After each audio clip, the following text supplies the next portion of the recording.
ፖለቲካ ቀመስ በአንድ ወቅት ከብርቱካን ሚደቅሳ ጋር ዋሽንግተን አንድ ቡና ቤት ተገናኝተን ቡና ጠጣን። ከአንዲት ተስኖ ፈጣሪ አብዮተኛ ጋር ስለተቀመጥኩ ይሆን በሌላ ምክንያት እንጃ ያለ ወትሮዬ ጠረጴዛ እየደበደብኩ ፖለቲካ ማውራት ጀመርኩ። ብርቱካን ፈገግ እያለች አልፎ አልፎም ከት ብላ እየሳቀች ከማዳመጥ በቀር ሐሳቤን ለመሞገት ወይም ከሐሳቤ ጋር ለመስማማት ምልክት አላሳየችም። በኋላ እቤቴ ገብቼ ፈገግታዋን ለመተርጎም ሞከርኩ። በሙሉ ቀን መለሰ ዜማ አይፋይህና ሳቂ ከጅለኛል እኔ ያሳለፍኩት በአንተ ይታየኛል የምትለይ መሰለኝ።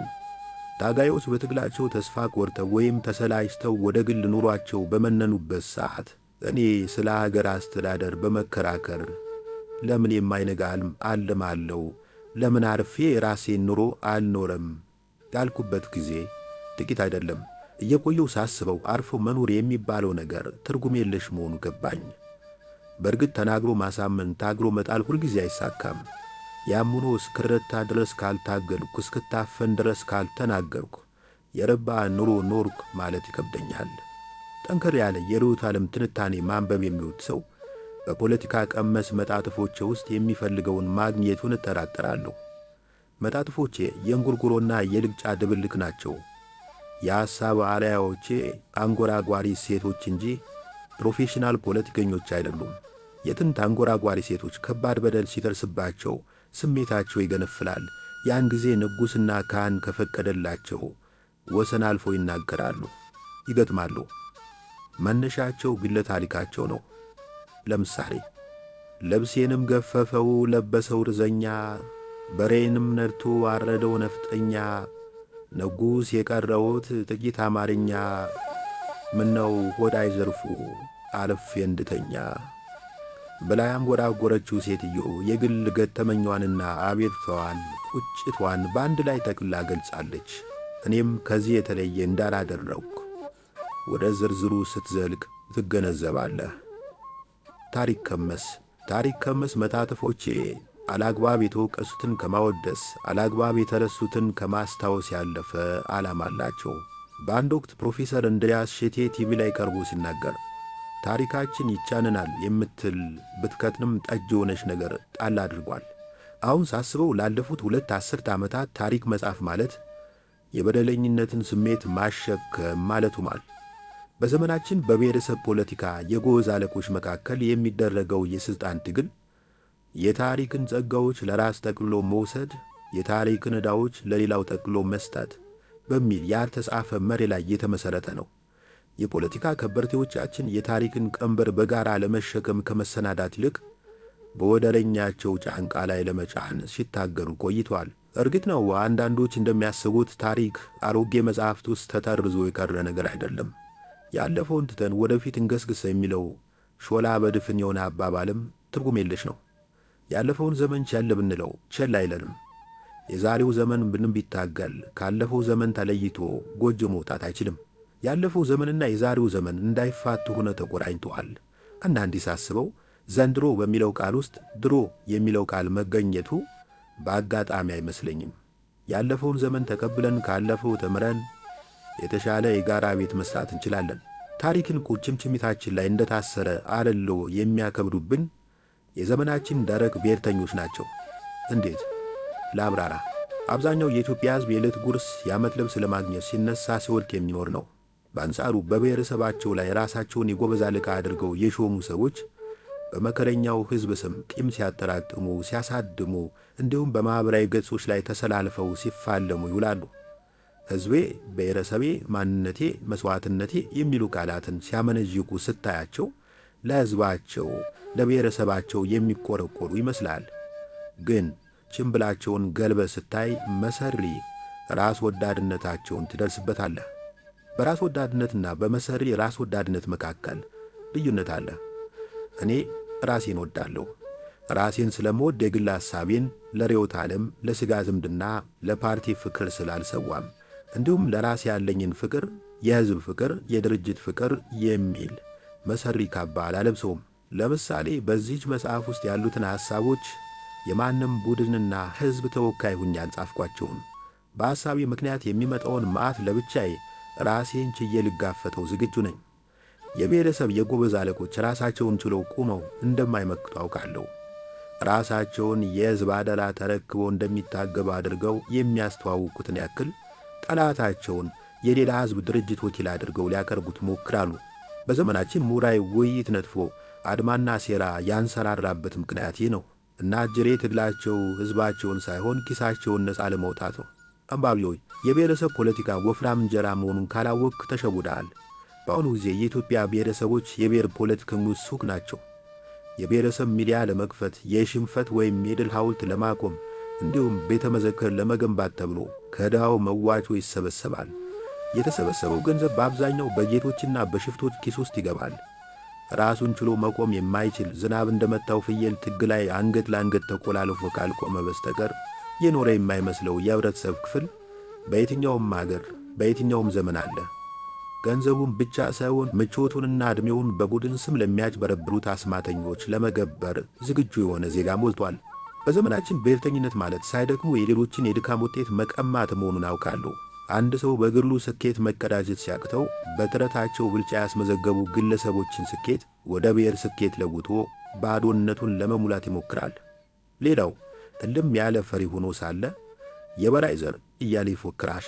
በበቱ ውስጥ ገብተው ካልደገፉት በቀር አልጋ ላይ መውጣት የማይችለው ሰውዬ አበበ ቢቂላ በተነሳ ቁጥር አበበ ኬኛ እያለ ይኩራራል። በላይና አበበ ያስመዘገቡት ድል በላብና በደም የተገኘ የግለሰብ ጥረት ውጤት ነው። ድል በዘር አይተላለፍም። የአባቶች ታላቅነት በዘር ወደ ልጆች የሚተላለፍ ቢሆን ኑሮ ግሪኮች በዛሬቱ የአውሮፓ እግር ስር እንደ ጉድፍ ወድቀው አልተገኙ ነበር።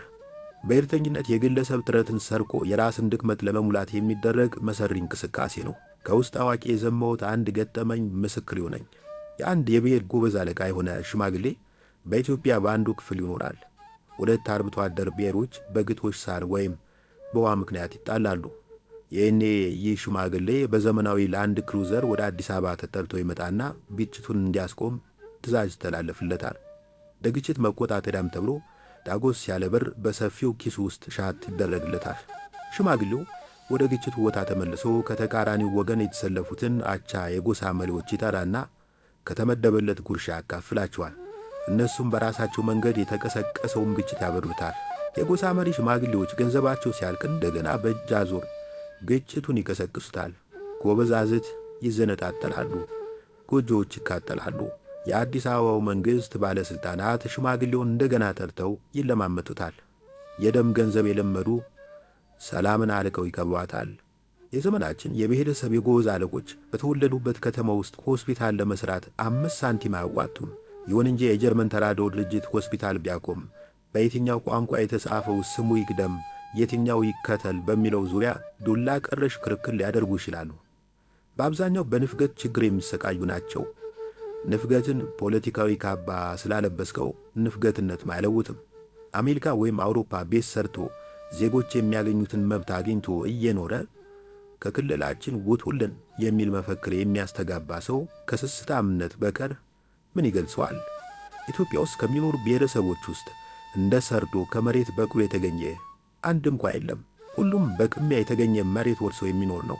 አባቶቻችን በቅሚያ ያገኙትን ሀገር በጋራ በእኩልነት ከመጠቀም ውጪ ማንም ተነስቶ በተጎራባች ሕዝቦች መሃል የቻይና ግምት የማቆም መብት የለው። በሰላም ሀገር እየኖሩ ወንድማማች ሕዝቦችን ወደ ፍጅት የሚገፉ ሰዎችን አመለካከት በዚህ መጽሐፍ ውስጥ ለማጋለጥ ሞክሬያለሁ። በመጽሐፏ ውስጥ ታሪካቸውን በልዩ አድናቆት ያወሳውላቸው ሰዎች አሉ። እኒህን ሰዎች በግለሰብ ብቃታቸው የማደንቃቸው ናቸው። ኢትዮጵያን የሚያክል አገር መመስረት ቀላል ነገር አይደለም። ልበ ሙሉነት፣ ትጉነትና የማደራጀት ተሰጥኦ ይጠይቃል። ከየትም ይምጡ ከየት በታሪካችን ውስጥ ልዩ ብልጫ ያስመዘገቡ ግለሰቦችን ከማድነቅ አልቦዝንም። ዝርዝሩን ወደ ውስጥ ስዘል የገነት በር አሜሪካን ለማየት የነበረኝ ጉጉት ድሮ አገር ቤት ሳለሁ አዲስ አበባን ለመጎብኘት ከነበረኝ ጉጉት ጋር ይመሳሰላል። ድሮ ሊሱኜ ከብላቴኖች አፍ የማይጠፋ አንድ ስመጥር ዘፈን ነበር። ዘፈኑ አዲስ አበባ ላይ ወርቄ ብነሳ የሠራ አካላቴ ወርቅ ይዞ ተነሳ እያለ ይወርዳል። የልጅነት ምኞቴ ፓይለት መሆን ዶክተር መሆን ሳይሆን አዲስ አበባ ውስጥ እንደምንም ገብቶ ጧ ብሎ መውደቅ ነበር። አዲስ አበባ ላይ የወደቀ ሰው ፍግ እንጂ ወርቅ ይዞ እንደማይነሳ ለማወቅ ጥቂት ዓመታት መጠበቅ ነበረብኝ። ኪነት የገሃዱ ዓለም ነጸብራቅ ናት ያለው ሰውዬ የወጣለት ቀጣፊ መሆን አለበት። ኪነት የገሃዱ ዓለም አብሾ፣ የገሃዱ ዓለም ጌሾ ናት። ጉቶውን ሰማይ ጠቀስ ፎቅ አድርጎ ማሳየት ዋና ጠባይዋ ነው። በዘፈን ጠብድሎ የታየን አጠገቡ ስንገኝ ደብዝዞ እዚህ ግባ የማይባል ሆኖ እናገኘዋለን። የጦሳን አቀበት ዝንጀሮ አይወጣውም በሚለው የዓለማየሁ እሸቴ ዘፈን ስጭበረበር እንደኖርኩ የገባኝ ከጦሳ ተራራ ፊት ለፊት የቆምከን ነው። ይህንን አቀበት እንኳን ዝንጀሮ እኔ ራሴ ከስክስ ጫማ አድርጌ መቶ አለቃ ግርማን አዝዬ መውጣት ያቅተኛል። ዓለማየሁ እሸቴ ከጦሳ ወለል ስር የተመለከተው ዝንጀሮ አካለ ስንኩል መሆን አለበት። አሜሪካ ለሚኖሩ ኢትዮጵያውያን ዝግጅቴን እንዳቀርብ በምነው ሸዋ ኢንተርቴንመንት አማካኝነት ግብዣ ሲቀርብልኝ አላቅማማውም። አሜሪካ ገብቼ ከተሻለ 1 ከረጢት ዶላር ካልተሻለ ደግሞ 1 ከረጢት ወሬ ይዤ እመለሳለሁ እያሰብኩ ለጉዞ የሚገፋ ሌላ ሰበብም ነበረኝ። ከቅርብ ጊዜ ወዲህ የቤት ለቤት ደራሲነት ሰልችቶኛል። በእኔና በቢጤዎቼ መዘገበ ቃላት በማየት በመመርመርና በመጎብኘት ሳይሆን ከበርቱማው ላይ ሳይነሳ የሚጽፍ ሰው የቤት ለቤት ጋዜጠኛ ወይም የቤት ለቤት ደራሲ ይባላል። ዓለምን እቤታችን በርጩማ ላይ ሆነን ስናያትና ኮርቻ ላይ ሆነን ስናያት ለየቅላት። እኔና የዘመን ጓዶቼ ኮርቻው ላይ ብዙም የለንበትም። ከአባቶቻችንና ከውጭ አገር ጋዜጠኞች ጋር ስንመዛዘን ወደ ኋላ የቀረን ይመስለኛል። አባቶቻችን ስል በአገራችን ታሪክ እንደ መጀመሪያዎቹ ጋዜጠኞቹ ነው ሊቆጠሩ የሚገባቸውን የዜና መዋዕል ጸሐፊዎች እያሰብኩ ነው። እኒህ ጸሐፊዎች ከልቦናቸው አፍልቀው ሲጽፉና በቦታው ተገኝተው ሲዘግቡ ልዩነቱ ለየቅል ነው። በርቱማቸው ላይ ተወስነው ሲጽፉ ወይም በእነሱ አባባል ከልቦናቸው አፍልቀው ሲጽፉ ብዙ ፍሬ ከርስኪ ነገር ብራናቸውን ያጣብበዋል። ትልቅ ገድል የተፈጸመበትን ጦርነት በጥቂት መስመሮች አቀጭጨው አቆስምነው ይዘግቡታል። ምድራዊውን ክስተት ሰማያዊ ያደርጉታል። ከላይ የጠቀስኳቸው ሰበቦች ባይኖሩም ኑሮ እንኳ የአሜሪካን ግብዣ አግኝቼ ይለፈኝ የምልበት ምክንያት አልነበረኝም። እንደ ብዙዎቹ የዘመን ጓዶቼ የአሜሪካን መስህብ መቋቋም የሚችል ወኔ ያለኝ አይመስለኝም። አንዳንዴ ሳስበው በዘመናችን አሜሪካ ለመግባት የሚደረገው ውጣ ውረድ አባቶቻችን በአምላክ ፊት ሞገስ ለማግኘት ከነበራቸው መተመር ጋር የሚመሳሰል ነው። ለነገሩ ይህ መሆኑ ምን ይገርማል? አሜሪካ ሁሉን ቻይና ሁሉን አወቅ ብቻ አይደለችም፣ ከዚያም በላይ ናት። አንድ ፖለቲካ ሊቅ ያለውን መጥቀስ የምለውን ያደምክልኛል። የዛሬቱ ዓለም ሥርዓት ጉዳይ በከፊል የአሜሪካ ፖሊሲ ጉዳይ ነው። ዓለም አቀፍ ስትራቴጂ ያላት አገር አሜሪካ ናት። ቀሪው የዓለም ክፍል ለአሜሪካ አጸፋ የሚመልስ፣ አሜሪካን የሚፈራ፣ በአሜሪካ ጥበቃ ውስጥ የሚኖር፣ በአሜሪካ የሚቀና፣ አሜሪካን የሚጠላ፣ በአሜሪካ ላይ የሚያሴርና በአሜሪካ ላይ ተማምኖ የሚወር ነው። ሌላው አገር ሁሉ የአገር አስተዳደር መርሁን ከአሜሪካ አንጻር ይገልጻል። እንግዲህ መንግስታትን በዚህ መንገድ የማረከው የአሜሪካ ኃያልነት ግለሰቦችን ቢያማልል አይገርምም። ኤምባሲ የምገባበት ቀን ሲቃረብ አንዱ ባልንጀራይ ካለ በጠይቁን በእንግሊዘኛ ላይ የምታደርገው ወይስ በአማርኛ ሲል ጠየቀኝ። ይህችን ይወዳል ሰውየው። ቀን ይዘርፍበታለሁ ብዬ የምተማመንበትን የእንግሊዘኛ ችሎታዬን ትጠራጠረዋለህ? ግድ የለም በእንግሊዘኛ ካለ መጠይቅ ማድረግ ይቅርብ እኮ። ለምን? ምን ያደርግልሃል? የኤምባሲ ካለ መጠይቅ የቱሪስት ጋይድ ፈተና አይደለም። ቋንቋ ቻልክ አልቻልክ ግድ የላቸውም። በአማርኛ እንዳደርግ ነው የምትፈልገው? አዎ። የሚያሳምን ነገር ንገረኛ። አየህ፣ አስተርጓሚዎች ለተጠየቀው ነገር የምትሰጠው ምላሽ አጥጋቢ መስሎ ካልታያቸው ወይም ካልጣማቸው ያግዟል። ማለት የፈለግከውን ሳይሆን ማለት የሚገባህን አርመው ያስተላልፉልሃል። ይሄ ቪዛ የማግኘት ዕድልን ከፍ ያደርገዋል። ግልጽ ነኝ? ጓደኛዬ ግልጽ ብቻ ሳይሆን ትክክል ነበር። ኤምባሲ የቃለ መጠይቅ ተራይ ደርሶ የዶርሴ ጎጆ ከሚያክል አሜሪካዊ ፊት ቆምኩ። መቼም የአሜሪካዊ ሸንቃጣና የቻይናዊ ቦርጫም ማግኘት ከባድ ነው። የፕሬዝዳንት ጆርጅ ቡሽን ግልብነት ያለመታከስ በመተቸት የሚታወቀውን ማይክል ሙር የተባለውን ጋዜጠኛ አስታወሰኝ። በሕዝቡ መሃል ኖረ ስታዩ ታርታው አሜሪካዊ የማይክል ሙርን ሰውነትና የጆርጅ ቡሽን አእምሮ አስተባብሮ የያዘ ሆኖ ታገኘዋለህ። በአስተርጓሚ ብዙ ጥያቄ ተጠየቅኩ። ተገቢውን መልስ ሰጠው። መጨረሻ ላይ ከባህል ቡድኑ ጋር መስራት ከጀመርክ ስንት ጊዜ ሆነ? የሚል ጥያቄ ተወረወረልኝ። የመጀመሪያዬ ነው አልኩ።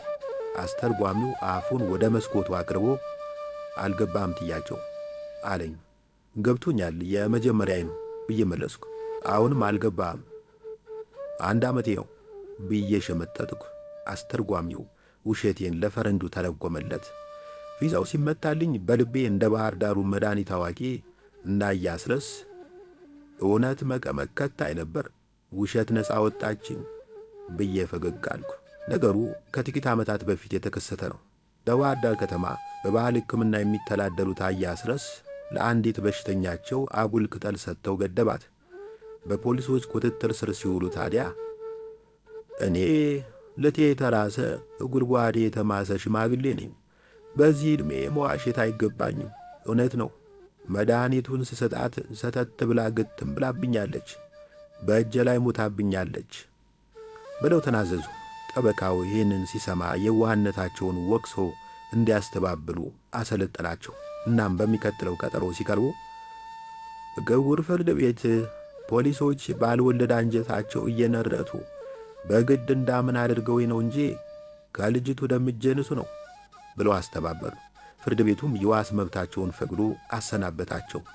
ታዲያ የጎረቤት ጠያቂ እግዜር እንኳን አስፈታው እያለ ስጠይቃቸው ወገኖች እውነት መቀመቅ ከታይ ነበር፣ ውሸት ነፃ ወጣችኝ ብለው መለሱ ይባላል።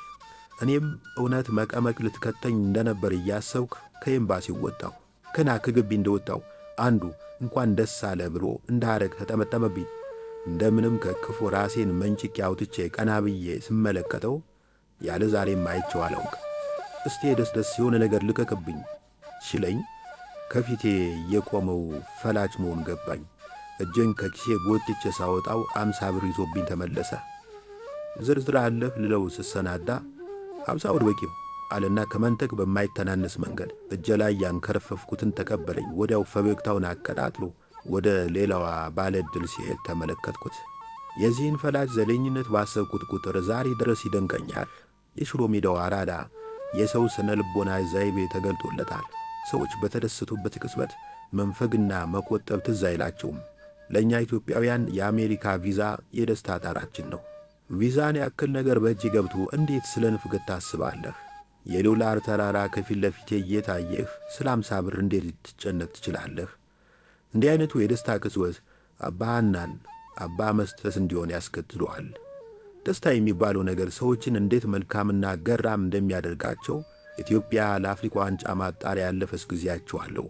ያን ቀን ሰዎች ሁሉ ክንፋቸውን ያራገፉ መላእክት ሆነው ለወቱ ጎዳናውን እንደ ርስት እየተሻሙ ስድብ የሚከባበሩ የአዲስ አበባ ባለመኪኖች አንተ ለፍ አንተ ቅደም እየተባባሉ ሲገባበዙ አየው።